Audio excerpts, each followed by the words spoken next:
राधे राधे, जय श्री कृष्णा। आज है फाइनली मेरा डिलीवरी डे और सी सेक्शन से जो है मेरी डिलीवरी होने वाली है। मॉर्निंग में मैं नहा ली थी, पूजा मैंने कर ली थी, वासु को बाय बोल रही थी। थोड़ी सी इमोशनल भी हो रही थी कि उसे छोड़ के जाना पड़ रहा है। जो आंसू आ रहे थे मैंने उन्हें कंट्रोल कर लिया था। और देखिए, जब सी सेक्शन होता है तो हमें पता होता है नेक्स्ट डे जाना है, डॉक्टर ने जो भी चीज़ें बोली वो हमें करनी होती है। साथ ही साथ जो है मैं लड्डू गोविंद से प्रार्थना की कि सारी चीज़ें अच्छी रहें, आने वाला जो नन्हा सा मेहमान है वो एकदम स्वस्थ और हेल्दी रहे, मैं भी ठीक रहूं। हमें डॉक्टर ने 6:30 बजे हॉस्पिटल पहुंचने को बोला था। हम लेट हो गए थे। 6:30 हम लोग घर से ही निकले थे, थोड़ा सा लेट हो गए थे। तो डॉक्टर भी थोड़ा सा नाराज़ हो गई थी कि आप जल्दी नहीं आए, और चीज़ें टाइम से शुरू होती है तो ठीक रहता है। आप देख सकते हो बाहर एकदम एकदम रोशनी हो गई थी। साथ ही साथ जो है डॉक्टर ने मुझे एक दिन पहले ही जो है 12 बजे के बाद कुछ भी खाने पीने से मना कर दिया था। रात 12 बजे के बाद सबको बिल्कुल भी पानी नहीं लेना था। और हेयर को जो है मैंने एक दिन पहले ही वॉश कर लिया था। मतलब आज मैंने वॉश नहीं किया था क्योंकि लास्ट प्रेगनेंसी में मैंने मॉर्निंग में ही वॉश किया था, और उस समय तो दिसंबर का टाइम था, बहुत ज़्यादा ठंड थी जिसकी वजह से मुझे थोड़ी दिक्कत हुई थी। इसी वजह से रास्ते में आप देख सकते हो जो सूरज है वो कितना एकदम शाइन कर रहा था और फेस पे एकदम रेड लाइट उसकी पड़ रही थी। हम लोग फाइनली पहुंच गए हैं हॉस्पिटल, जो कि 40 से 45 मिनट की दूरी पे था हमारे घर से। फाइनली आ गए हम लोग हॉस्पिटल में। देखते हैं अंदर जो है रूम में आ गई थी, बहुत धक धक हो रही थी। इसके बाद जो नर्स ने मुझे ड्रेस दी हॉस्पिटल की वेयर करने के लिए, मैं रेडी थी। सारी चीज़ें अब शुरू हो गई थी, सारा चेकअप वगैरह होने अभी शुरू हो गए थे। और साथ ही मैं आपको बता दूं, मेरे बगल वाले रूम में एक लेबर पेन हो रहा था उनको, और वो काफ़ी तकलीफ़ में थी। उन्हें देख के मुझे बहुत घबराहट हो रही थी। इसके बाद जो है नर्स ने अपना सारा ट्रीटमेंट करना चालू कर दिया। मतलब अच्छी तरीके से टमी को चेक किया कि बच्चे की जो हार्ट बीट है वो कहाँ सुनाई दे रही है। और वो मुझसे बात भी कर रही थी, बहुत पोलाइट थी, बहुत अच्छी, मतलब वहाँ की फैसिलिटी सारी चीज़ें रही। और फिर मैं उन्हें बता रही थी कि अभी इतना टाइम लगेगा क्योंकि मेरा पहले भी सी सेक्शन हो चुका है, तो उसी के बारे में बोल रही थी। फिर तो आप एक्सपीरियंस हो इन सारी चीज़ों के लिए। हार्ट बीट जो है वो कंटिन्यू ले रहे थे, मेरी भी और बेबी की भी। और उसके बाद जो है मुझे कुछ इंजेक्शन दिए गए जो थोड़े से पेनफुल थे। 2 इंजेक्शन उन्होंने मुझे पहले ही बता दिया कि थोड़े से मतलब पेनफुल रहेंगे। इसके बाद जो है कुछ सिग्नेचर कराएंगे जो ऑपरेशन से पहले करवाए जाते हैं। इंजेक्शन लगने के थोड़ी देर बाद जो है मुझे ऑपरेशन थिएटर में ले जाया गया। एज अ बेड पे लिटा के ही वो लेके गए थे। और जो पहला सी सेक्शन हुआ था तब मैं खुद से चल के गई थी, तो उन्होंने बोला आप ऐसे ही रहिए, आराम से लेट के ही जाना है आपको। इसके बाद सभी डॉक्टर जो है मेरे पास आए। अपना सबने जो है इंट्रोडक्शन दिया कि मैं ये डॉक्टर हूँ, मैं ये सारी चीज़ें सभी ने बताया अपने बारे में। आप देख सकते हो ग्रीन कलर की ड्रेस में ये वाले डॉक्टर थे। और साथ ही साथ जो मेरी शुरू से जिन डॉक्टर का ट्रीटमेंट मेरे साथ चला था वो भी थी वहीं पर। और ये मेरे हस्बैंड, मेरे जेडी जो वेटिंग रूम में इंतज़ार कर रहे थे बेबी के होने का। और उसके मतलब मैं ऑपरेशन थिएटर में गई थी 9:05 पर। उसके बाद मैं वहाँ से बाहर आई थी 11:15 पे। फिर उसके बाद 1 बजे में मुझे रूम में शिफ्ट कर दिया गया था। और उसके बाद जो थी हालत बहुत ज़्यादा बेकार हो जाती है। मतलब बहुत ज़्यादा पेन हो रहा था लगातार। जो है आपको ट्रिप से जो है चीज़ें प्रोवाइड की जाती हैं 24 घंटे से ज़्यादा। मतलब आपको बेड पे एकदम सीधे ही, मतलब सीधा नहीं, मतलब आपको लेटे ही रहना है। आप करवट ले सकते हो इधर से उधर, इस तरीके से। कैप वगैरह लगा दी थी मेरी सिस्टर ने। उसके बाद जो है सारे डॉक्टर जो है बारी बारी आ रहे थे चेक करने के लिए। मतलब सभी ने काफ़ी अच्छा ख्याल रखा। बस एक चीज़ थी जो मुझे बिल्कुल भी अच्छी नहीं लगी, वो मैं आपके साथ शेयर करूँगी। और यहाँ पे जो हार्ट बीट पल वगैरह जो भी थी, सारी चीज़ें जो हैं मॉनिटर की जा रही थी। और फाइनली उसके बाद जो है मेरी लाडो आ गई है। 3:30 बजे जो है बेबी को लाया गया मेरे पास। मतलब उसको पहले जो है दूध वगैरह पिला दिया गया था, उन्होंने बताया। फिर वो रोने लगी। फिर उसके बाद जो है नर्स आई, उन्होंने हेल्प की फ़र्स्ट फ़ीड कराने में। और मैं लेटी थी तो उसकी वजह से फ़ीडिंग कराने में बहुत ही ज़्यादा दिक्कत हो रही थी मुझे भी, क्योंकि ऑलरेडी मैं पेन में थी और फिर बेबी जो अच्छे से फ़ीड नहीं कर पा रहा था तो वो भी रो रहा था। तो फिर थोड़ी सी और बुरा लगता है जब माँ अपने बेबी को दूध नहीं पिला पाती है।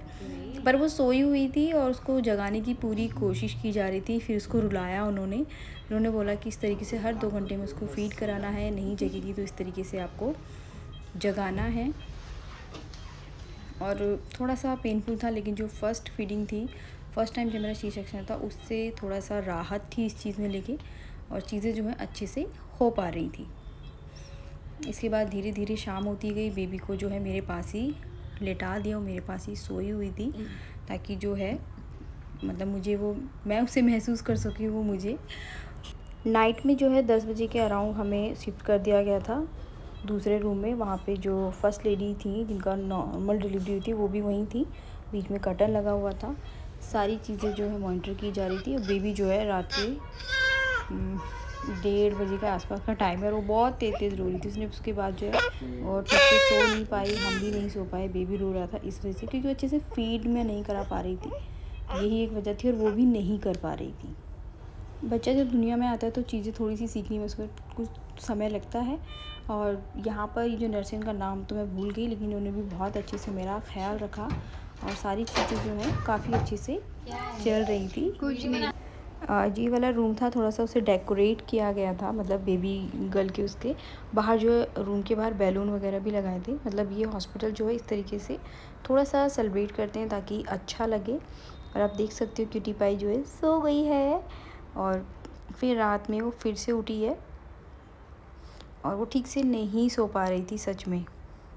और फिर बेबी रो रहा था तो हम भी नहीं सो पा रहे थे, तो पूरी नाइट जो इसी तरीके से गुजर गई।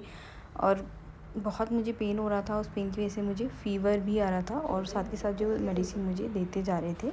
इस समय पे फ़ीवर आना बिल्कुल भी सेफ़ नहीं होता है। फिर नाइट में ही मुझे 2-2 घूँट पानी पीने के लिए उन्होंने बोला कि आपने 2-2 घूँट पानी पिला दीजिए हर थोड़ी देर के बाद, और उन्होंने मुझे नारियल पानी भी दिया। नेक्स्ट डे जो मॉर्निंग में 10 बजे के आसपास मुझे बिठाया गया, फिर मैंने अपनी बेबी को गोदी में लिया, जो कि मुझे बहुत ज़्यादा अच्छा लग रहा था।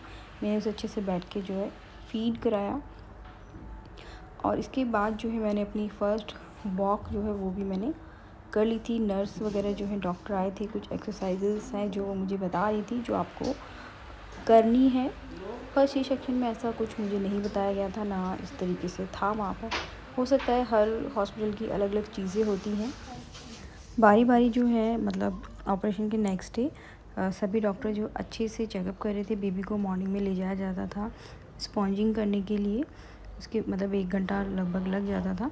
और इस तरीके का पूरा रूम था, एक साइड में ही सारा जो सामान रखा गया था। बस एक ही था कि पूरे रूम में एक ही अलमीरा थी, तो या तो दूसरे पेशेंट अपना सामान रखे या हम, तो उन्हीं की साइड थी, तो इसलिए उन्होंने ही अपना सामान रखा हुआ था। ये किसका बाबू आया है वासु? आप तेज बोलो, आपको अच्छा लग रहा है फोटो ये? में देख के दोनों लड़ाई कर रहे थे। नहीं मेरी है, जीजी को दे दो, दे दो दीदी को। दीदी लो, पैसे लो, पैसे ले लो। रख दिया। ये हाथ बंद हो गया। इसके बाद जो है बेबी के ईयर टेस्ट होने थे, जो कि वो 2 बार आए थे। उन्होंने बोला था कि बेबी को सुला देना, उसके बाद ही जो है टेस्ट अच्छे से हो पाएगा, लेकिन ऐसा नहीं हो पाया क्योंकि वो उठ गई थी, ज़ोर ज़ोर से रोने लगी, तो ठीक से नहीं हो पाया था। फिर वो दोबारा आए थे चेक करने के लिए। उन्होंने बहुत सारी चीज़ें जो हैं मुझे बताई भी कि क्या क्या चीज़ें आपको करनी है, क्या क्या चीज़ें आपको नोटिस करनी है अपने बेबी की। जब डॉक्टर ईयर का टेस्ट कर रहे थे बेबी का, तो बेबी को सोते रहना था, लेकिन उस समय पे वो रोने लगी ज़ोर ज़ोर से, लेकिन उसके बाद वो सो गई आराम से। और फिर मैं भी जो है रेस्ट कर रही थी, क्योंकि मुझे बहुत पेन हो रहा था। मेरे को ऐसा लगता है फ़र्स्ट वॉक से पहले जो फ़र्स्ट हम करवट लेते हैं ना, उसमें मुझे ज़्यादा पेन लगता है। मैं बार बार डॉक्टर से पूछ रही थी कि मुझे कब बैठाया जाएगा, तो बस सब यही बोल रहे थे, बस 6 घंटे 6 घंटे 6 घंटे बोल बोल के उन्होंने पूरा दिन पूरी नाइट, फिर नेक्स्ट डे 10 बजे के आसपास मुझे बैठाया था, तो कि मुझे बहुत ज़्यादा अच्छा लग रहा था। इसके बाद जो है मुझे सॉफ्ट डाइट दी गई थी, तो पूरा तो मैंने नहीं फिनिश किया था। फिर थोड़ा खाने के बाद मैंने वॉक किया 10 मिनट के आसपास, और उसके बाद मैंने अपना पूरा जो मील है फिनिश किया। जब वॉक कर रही थी तो मुझे बड़ा अच्छा सा लग रहा था कि पूरे टाइम पे बिस्तर पे लेटे लेटे सिर्फ इधर से उधर करवट लेनी थी, आप बैठ नहीं सकते थे, तो उस चीज़ से मुझे बड़ी राहत मिल रही थी।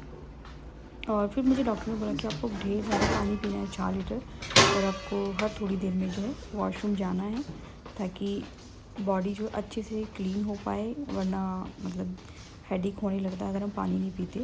लास्ट टाइम जो है शायद मैंने पानी कम पिया था, इसलिए मुझे बहुत ज़्यादा हेडेक हो रहा था, तो इस समय पे ऐसा नहीं था। तो जो बीच में गैलरी थी वहाँ पे भी मैं घूम रही थी, क्योंकि अंदर उतना रूम में 2 दिन से अच्छा नहीं लग रहा था बिल्कुल भी। उसके बाद मैं सोफ़े पे लेके बैठी थी अपनी लिटिल बेबी को, क्योंकि बहुत ज़्यादा मुझे इस बात की खुशी होती थी कि मैं ठीक से बैठ पा रही थी, उसको ले रही थी। देखिए पेन तो लगातार था ही, और इसके बाद जो फिर से मुझे इंजेक्शन लग रहे थे, तो मैं हंस रही थी और बार बार उनसे बोल रही थी कि कितना इंजेक्शन लगने और बाकी हैं और बाकी हैं। तो वो बोलती थी बस एक और, बहुत सारे इंजेक्शन इस तरीके से लगे। फिर उसके बाद जो है फिर से डॉक्टर आई, जो इन्होंने मुझे बताया कि जो कल आपने एक्सरसाइज की थी वो फिर से रिपीट आपको मुझे बतानी है, आपने कितनी की है, कितनी आपको याद है। और ये जो नर्स है इन्हें मैं थोड़ा सा मतलब परेशान करी थी।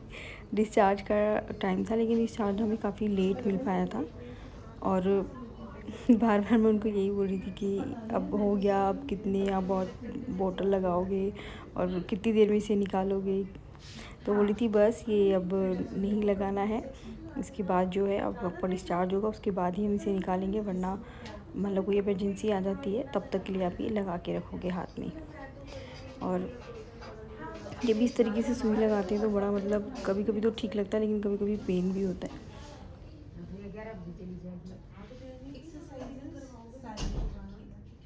एक्सरसाइजेस करना ज़रूरी है, क्योंकि ड्यूरिंग प्रेगनेंसी हमारी मसल्स इतनी ज़्यादा स्ट्रेच हो जाती है, वो वीक हो जाती है।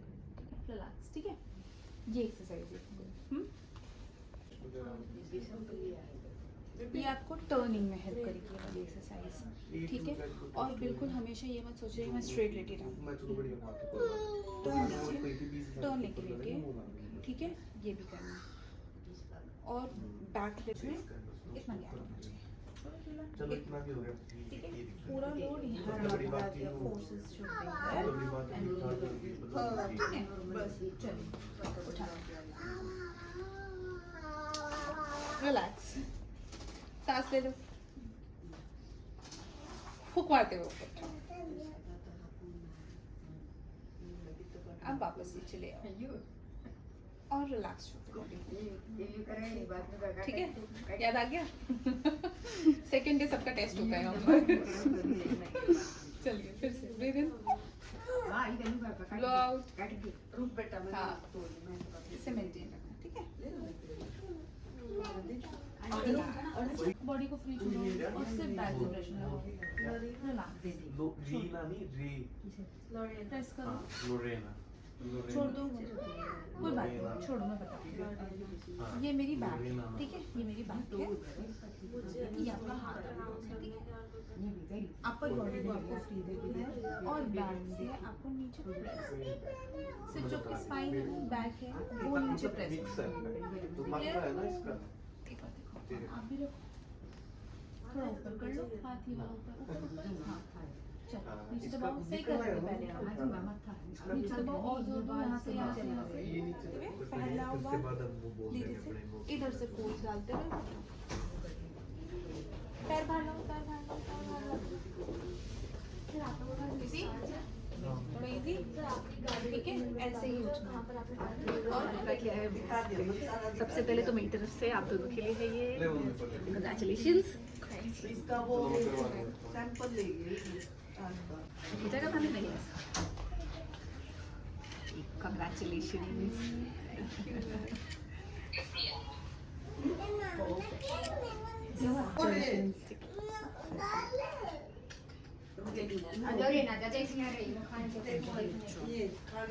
मेरे से भी शेयर कर लेंगे, ठीक है। फाइनली अब हो गई थी छुट्टी, हॉस्पिटल से डिस्चार्ज मिल गया था, हम घर जा रहे थे। देख सकते हो कितनी खुशी मुझे हो रही थी। पेन हो रहा था, लेकिन घर जाने की जो खुशी थी वो अलग ही थी। और साथ ही साथ जो है सारी चीज़ें जो है मैंने आपके साथ शेयर कर ली। बहुत सारी चीज़ें ऐसी थी हॉस्पिटल में जो आपके साथ में शेयर नहीं कर पाई। मैं आने वाली वीडियोज़ में आगे आगे आपको बताती जाऊँगी और क्या क्या चीज़ें हुई थी। जितनी चीज़ें कैप्चर हो पाई उतनी मैंने आपके साथ शेयर की। और देखिए इसी तरीके से जो है फिर मैं व्हील चेयर पर बैठ के बाहर आई और उन्होंने पूछ लिया था जो हमारी कार है उसे भी लिटिल गर्ल के लिए जो है अच्छा सा डेकोरेट कर दिया था ताकि और भी ज़्यादा अच्छा लगे। थोड़े बैलून लगाए थे, लेकिन घर जाते जाते वो सारे बैलून जो है गाड़ी से फूट गए और मेरे हस्बैंड जो है वो मेरी मेडिसिन लेना भूल गए, जिसकी वजह से हमें आधे रास्ते में जाके वापस आना पड़ा और उसके बाद घर जाने में और भी ज़्यादा देरी हो गई। आधे रास्ते से वापस आए, फिर से मेडिसिन ली हॉस्पिटल से, फिर हम लोग घर गए तो हमें घर पहुंचने में जो है 4 बज गए थे। तो इसी तरीके की जो है पूरी मेरी घर से लेके हॉस्पिटल आने की जाने की जो भी चीज़ें हुई वो सारी चीज़ें मैंने आपके साथ शेयर की। तीसरे दिन ही जो है हम घर जा रहे थे, लेकिन ऐसा लग रहा था पता नहीं कितने दिन से हॉस्पिटल में ही हैं।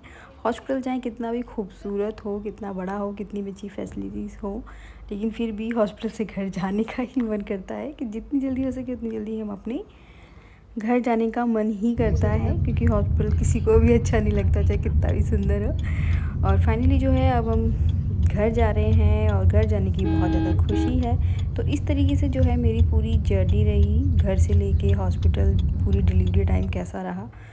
और अब मिलते हैं हम नेक्स्ट वीडियो में। Bye bye and bye bye hospital.